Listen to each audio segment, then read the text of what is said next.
Alô, eu sou o pastor Miguel, pastor da Primeira Igreja Batista de Cruzeiro do Sul, e nós agradecemos a sua presença. Espero que você aprenda muito da Palavra de Deus nesse dia, e nós estamos numa série de lições no meio de cada semana. Iniciamos no início do ano dentro da igreja, agora estamos fazendo apenas as lições online. Mas você pode acessar todo o nosso material na página da igreja do Facebook, Primeira Igreja Batista de Cruzeiro do Sul. E aí você vai lá para vídeos e publicações e você acha. E, além do mais, também no nosso canal YouTube, que é Momento da Graça. E também estamos colocando todas as nossas lições, as nossas aulas, nossas mensagens, nos nossos programas de rádio. Então, muito obrigado que você está com a gente.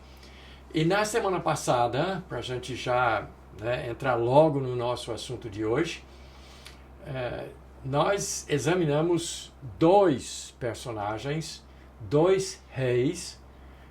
Nós examinamos Roboão, filho de Salomão, que herdou o reino e o trono de seu pai, Israel unida em uma única nação, mas aí fez muita besteira, ouviu os conselhos dos jovens, dos seus amigos, desprezou os conselhos dos anciãos, e aí a nação rachou. E a outra parte da nação elegeu como rei um homem por nome Jeroboão. Então são nomes bem estranhos para nós. Roboão reinou sobre Judá e Jeroboão reinou sobre as 10 tribos de Israel. A nação se dividiu mais ou menos no ano 930. E nessa mesma época, nós hoje vamos examinar mais dois homens, todos dois profetas, a mesma profissão, todos dois são profetas. Mas o interessante desses dois é que eles não têm nome. Quer dizer, a semana passada nós examinamos dois reis, mesma profissão, dois reis, por sinal, ruins. A gente nem achou coisa boa para dizer sobre Roboão ou Jeroboão. E hoje nós vamos examinar mais dois homens, também da mesma profissão, profeta, mas só que esses dois não têm nome. E nós vamos dar o texto para você examinar, porque eu quero muito que você examine esse texto, que você leia. É uma história muito interessante e tem muita coisa para a gente aprender. Mas antes, eu quero falar sobre essa ideia de nome, porque nós vamos falar sobre dois homens que não têm nome. Pelo menos a Bíblia não revela. É interessante isso. Porque geralmente a Bíblia gosta de dizer o nome das pessoas.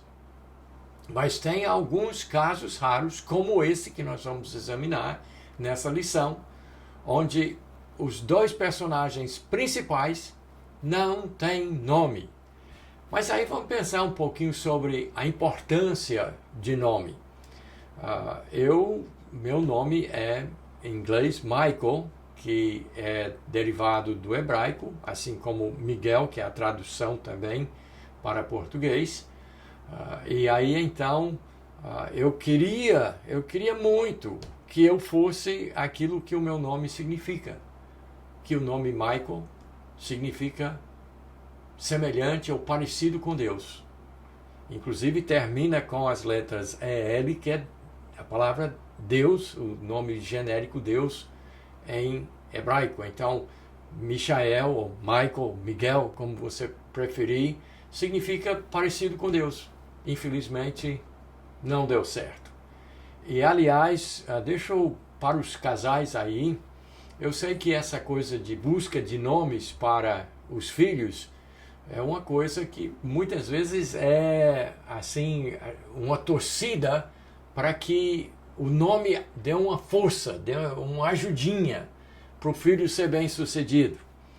Agora, no meu caso, meus pais não eram crentes, eles não sabiam nada de Bíblia e devem ter escolhido esse nome porque acharam bonito. Eu estou feliz com o nome. Acabou que meu pai se converteu e depois eu ouvi o Evangelho, me converti. Estou querendo ser parecido com Deus, mas muito longe. Não estou nem um pouco parecido, como se diz, com Deus. Mas é o significado do meu nome. Mas meus pais eles não sabiam o significado desse nome, porque não tinham nem religião. Eles não iam para a igreja nem nada. Então, deram esse nome, eu acho que talvez porque acharam bonito. Mas eu conheço vários pastores que colocou, citar um exemplo aqui, que assim, para mim é gritante.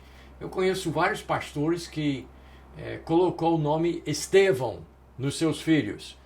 E Estevão na Bíblia foi um mártir da fé, o primeiro mártir da era cristã, que deu a sua vida, né, proclamando Jesus Cristo como Salvador, foi apedrejado, foi um homem, né, de muita habilidade, um santo, né, em todos os sentidos.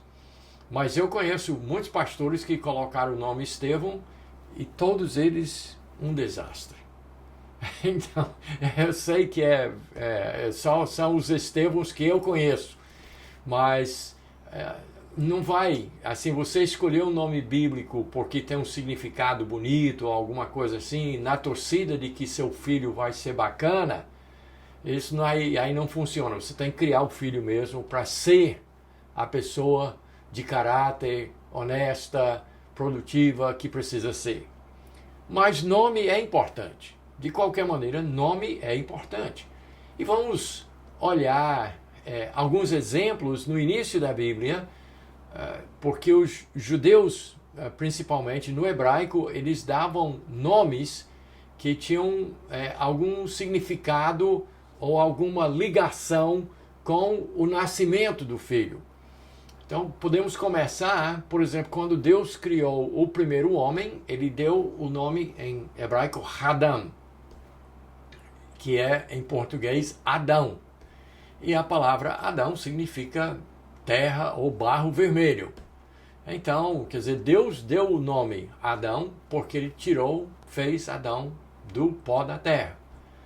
Mais tarde, em Gênesis capítulo 25, depois que Deus criou a nação de Israel, ou estava criando a nação de Israel em Abraão, Abraão teve um filho por nome Isaque, que era o filho da promessa da sua velhice, e Isaque teve dois filhos, o primogênito por nome Esaú e o segundo, gêmeos, Jacó. E lá em Gênesis capítulo 25, e versos 25 e 26, explica que Esaú nasceu primeiro, e ele era peludo e ruivo, e por isso deram o nome Esaú. Esse nome Esaú tem alguma coisa a ver com uma criança muito cabeluda e ruiva. Mas Jacó nasceu, sendo gêmeo, nasceu depois. E quando ele nasceu, a Bíblia explica que ele veio agarrado no calcanhar do seu irmão Esaú. E então deram o nome Jacó, porque Jacó significa suplantador, aquele que agarra, que pega no pé dos outros, como se diz, para usar uma expressão nossa do português. Então deram esse nome por causa da circunstância do nascimento. E Jacó mais tarde teve o seu nome mudado de suplantador para Israel, que é justamente o nome, né, da nação que Deus criou, porque significa Israel aquele que luta com Deus. E Jacó teve uma luta com Deus em suas peregrinações. Um pouco mais tarde, um dos descendentes da tribo de Judá foi um homem por nome Jabez. Em 1 Crônicas, capítulo 4, verso 9, nós temos a história de Jabez. E, inclusive, a famosa oração de Jabez. A Bíblia diz ali que ele era mais nobre do que todos os seus contemporâneos. E a mãe deu esse nome Jabez, porque ela disse que eu dei à luz entre dores. E daí então, qualquer mulher poderia dizer, então, que diferença faz? Então, todo filho seria Jabez. Mas eu estou falando tudo isso para você entender que nome tem significado, tem sentido. E até mesmo quando nós damos um nome qualquer, e às vezes as pessoas inventam nome para dar para os seus filhos. Inventando o nome, mas aí quando você ouve aquele nome, você identifica com a pessoa que é dona do nome. Mas eu vou dar apenas mais um exemplo de um nome estrombótico, um nome bem estranho, o nome Icabode. 1 Samuel, capítulo 4, verso 21, foi o nascimento de um filho para a mulher de Finéias, que era um dos filhos terríveis, pecaminosos, corruptos do profeta Eli. E quando então os dois filhos, Ofni e Finéias, morreram no mesmo dia, a mulher de Finéias estava gestante e teve o filho, e no meio do tumulto todo, a Arca da Aliança, o símbolo máximo da presença de Deus em Israel, foi levado embora, e esses homens líderes de Israel todos morreram no mesmo dia. Então, quando ela deu à luz, ela colocou o nome Icabode, porque significa foi-se a glória de Israel. Então tem um significado. Agora, já pensou ter um nome como Icabode? Soa feio, inclusive, para nós, mas tem um significado triste. Foi-se a glória de Israel. Então, nomes têm sentido, têm significado, principalmente para o pessoal da Bíblia. Mas aí vem a nossa história de hoje, e agora eu vou dizer para você o capítulo que você precisa ler. Eu não vou ter tempo de ler, porque são muitos versos, mas eu vou contar a história para vocês. Em 1 Reis, capítulo 13, no livro de 1 Reis, capítulo 13, nós temos a história de dois homens sem nome. Lembra que na semana passada, já me referi a isso hoje na lição, nós falamos sobre dois reis, o rei de Judá e o rei de Israel, a nação dividida em duas partes, 2 tribos para cá, 10 tribos para lá, Judá e Benjamim, sobre o poder do descendente de Salomão, o rei Roboão, e os demais nomearam Jeroboão, as 10 tribos de Israel nomearam Jeroboão como rei, os dois péssimos reis. E Jeroboão, como nós estudamos na semana passada, ele induziu a nação à idolatria, a ir atrás de imagem de escultura. Ele mandou fundir 2 bezerros de ouro para que as pessoas não fossem para Jerusalém adorar o Deus verdadeiro. Ele criou esses deuses e disse: eis aqui os deuses que tiraram vocês do Egito. E fez com que o povo criasse uma nova religião em cima da idolatria. E então, aí é que vai entrar um dos 2 profetas de que nós vamos falar, 2 profetas sem nome. A Bíblia diz lá em 1 Reis, capítulo 13, agora eu vou contar a história para vocês, que Deus chamou um homem lá de Judá, lá do sul, de perto de Jerusalém, né, para sair e ir para Betel. E o nome Betel também tem significado. É a combinação de 2 palavras, Bet e El, que é Deus, a casa de Deus. E tem muitas instâncias do nome da cidade Betel no Velho Testamento, a casa de Deus. Foi justamente o lugar onde Jacó, que teve seu nome mudado para aquele que luta com Deus, e Israel teve a luta com Deus. na casa de Deus, como se diz, no lugar onde Deus estava. Então, esse nome, a cidade é Betel. Então, Jeroboão, o rei de Israel, estava em Betel, no altar que ele tinha criado com um dos bezerros de ouro que ele tinha colocado para o povo adorar.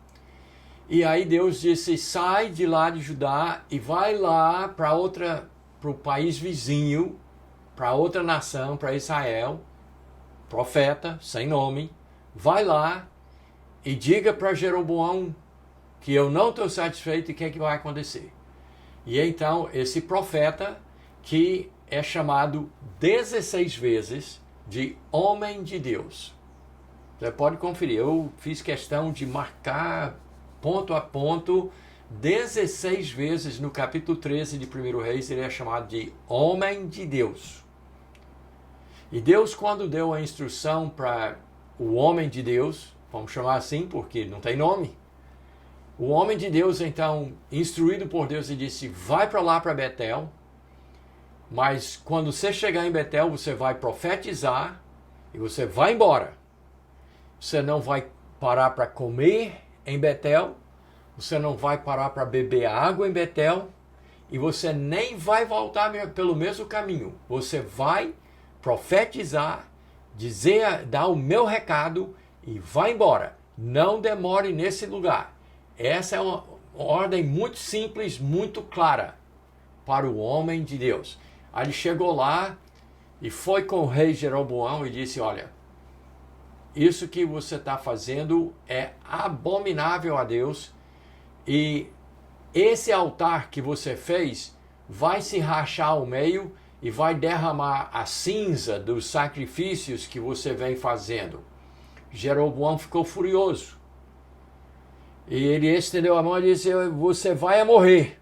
Quando ele estendeu a mão ficou paralisada. Não conseguiu mexer. Aí ele clamou ao homem de Deus, disse, fale com Deus por mim para que a minha mão volte ao normal. E o homem de Deus pediu a Deus e voltou. Aí Jeroboão já queria que ele ficasse com ele, porque ele sabia que era um profeta, era realmente um homem de Deus. Mas o homem de Deus disse, não, eu não posso ficar aqui não. Eu não posso comer aqui, eu não posso beber aqui, eu não posso ficar aqui, eu tenho que voltar por outro caminho. E assim foi embora. Quando ele foi embora, uns rapazes, não sei a idade, a Bíblia não fala também, não dá os nomes, assistiram essa cena do altar se rachar, porque aconteceu exatamente como o homem de Deus disse que ia acontecer. Quando eles viram o sinal e tudo aquilo que aconteceu com Jeroboão, eles voltaram para casa e contaram para o seu pai. E o pai é um profeta também, que mora em Betel. E esse profeta é chamado algumas vezes dentro do capítulo 13 de profeta velho. E então ele disse, por que caminho ele foi? Perguntou aos filhos, quando eles contaram a história. E ele disse, vai atrás dele, manda ele voltar aqui. Aí os rapazes rapidamente montaram seus jumentos e foram atrás, acharam ele na saída da cidade, disseram, o nosso pai é profeta e está pedindo para o senhor voltar para ir para a casa dele para comer, beber e ficar. Aí o homem disse, não, eu não posso fazer isso, eu sou homem de Deus. E eu tenho ordens claras para não comer nesse lugar, para não beber água nesse lugar e para não voltar pelo mesmo caminho. Eu tenho que ir embora. Mas aí o recado veio assim, não, mas o nosso pai teve uma visão de um anjo de Deus, dizendo que era para o senhor, que era a palavra de Deus para o senhor voltar. E ele voltou. Já pensou? E a Bíblia diz claramente que era uma mentira. Está lá. Eu quero que você leia o capítulo. Era uma mentira. Um profeta mentindo. Profeta inventando, dizendo que um anjo me falou. Deus me revelou por um anjo que é para você fazer isso daqui? Contrário à ordem que o homem de Deus tinha recebido. Mas, pô, não é que o homem de Deus caiu na besteira e voltou para a casa do profeta velho? E lá ele comeu, ele bebeu, e aí veio uma revelação, e aqui está uma coisa curiosíssima, muito estranha. Aconteceu que Deus falou para o profeta velho: fale agora para o homem de Deus que ele vai morrer. Ele não vai escapar, porque ele foi rebelde à minha palavra. Aí nós nos perguntamos, por que Deus não falou para o homem de Deus? Por que ele falou para um profeta mentiroso? Mas essa foi sim uma revelação ao profeta velho. E aí o homem de Deus, então, rapidamente ele montou o seu animal e foi embora. E quando saiu da cidade, Leão veio, pegou ele, matou e ficou lá. O leão nem devorou o corpo, ficou lá do lado. E aí quando a notícia chegou à cidade, aí o profeta velho vai e traz o cadáver e ele sepulta, porque a profecia era que uma vez que você foi rebelde, você não vai ser sepultado na sepultura dos seus familiares, não, na sua terra. Você vai morrer. E aconteceu exatamente como veio a profecia do profeta velho, mentiroso, mas que profetizou e aconteceu. E daí então ele trouxe e ainda fez o seguinte, disse: ai, meu irmão, e fez aquele lamento, aquela coisa, por que eu fiz isso, por que eu menti para você? E deu ordem para os seus filhos: quando eu morrer, eu quero ser sepultado dentro da sepultura do homem de Deus. Que história estranha, que história esquisita, que história triste. Dois homens, todos dois profetas, um mentiroso e o outro desobediente. Mais dois homens com fins tristes, com histórias de derrota. Mas vamos ver as coisas que nós podemos aprender, porque tem essa história tem coisa para a gente hoje. Então vamos fazer algumas aplicações. Lembra que os dois não têm nome. Nós não sabemos os nomes de nenhum nem outro. Um é chamado profeta velho, outro é chamado homem de Deus. Mas os dois são profetas. Eis aqui uma coisa que a gente precisa aprender. Quando Deus nos dá uma ordem clara da sua palavra, é para obedecer. É para obedecer, incondicionalmente, sem restrição. As pessoas podem tentar torcer a Bíblia, fazer significar outra coisa, podem tentar nos convencer, e hoje nós temos muita gente no mundo, inclusive no mundo evangélico, torcendo a palavra de Deus e querendo fazer a palavra de Deus dizer coisas que não diz, e alterando, mudando o evangelho, e tanta coisa acontecendo. Eu poderia dar 1000 exemplos desse tipo de coisa, mas nós não podemos vacilar. Temos que obedecer. O homem de Deus fez tudo direitinho, mas ele foi ouvir um outro profeta mentiroso que inventou uma história de uma revelação por um anjo. Isso bate alguma tecla para você? Já ouviu muito sobre isso? O mundo evangélico está cheio de profeta mentiroso. Que inventa. Deus me falou. Deus me revelou. Um anjo me falou. É mentira. É mentira. Nós temos a palavra de Deus. As suas ordens são claras. A sua mensagem é clara. E nós temos que obedecer.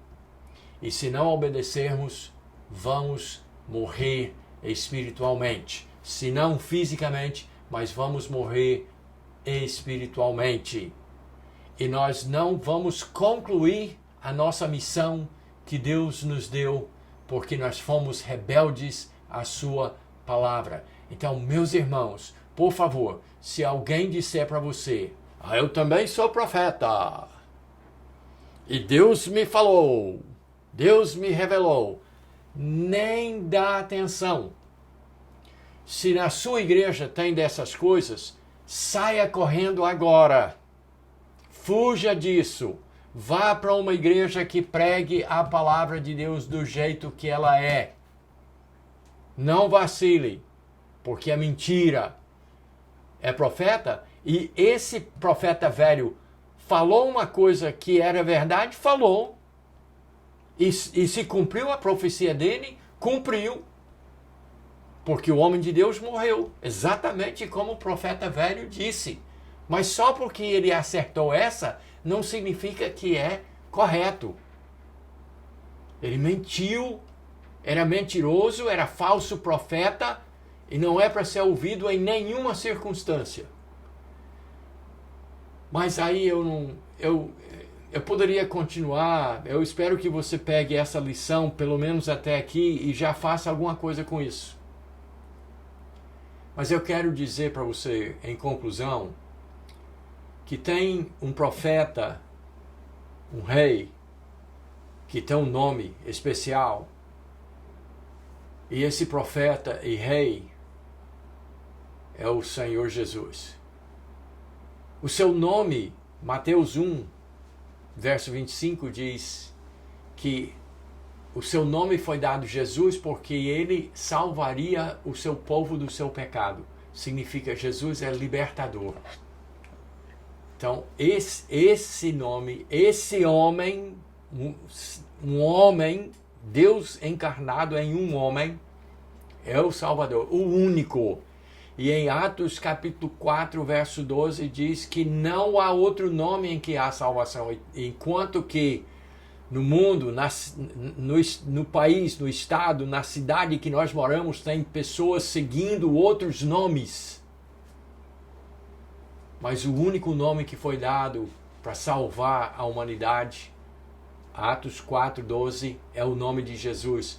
E o próprio Deus disse em Filipenses, capítulo 2, versos 9 a 11, que o próprio Pai, Deus, exaltou o nome de Jesus acima de todos os nomes. E todo joelho vai dobrar e toda língua confessará que Ele é Senhor. Em Apocalipse, capítulo 19, 16, quando Jesus for coroado e vencer todas as nações e poderes e potestades do mundo, ele descerá, e diz a Bíblia que ele tem um nome gravado, que é Rei dos Reis, Senhor dos Senhores. Esse é Jesus. Então, esse tem nome. E esse é o único Salvador. Esse nunca vai mentir para você. Nunca vai enganar você. Nunca vai dar um mau exemplo para você. Jesus é o nosso Rei dos Reis e Senhor dos Senhores. Então, está aí, meus irmãos. Estudamos dois homens sem nome, que nos deram algumas coisas para pensar. Mas vamos sempre voltar a nossa atenção e o nosso foco para o nome Jesus e o homem, o Salvador, que é representado por esse nome. Deus abençoe você e até a próxima oportunidade.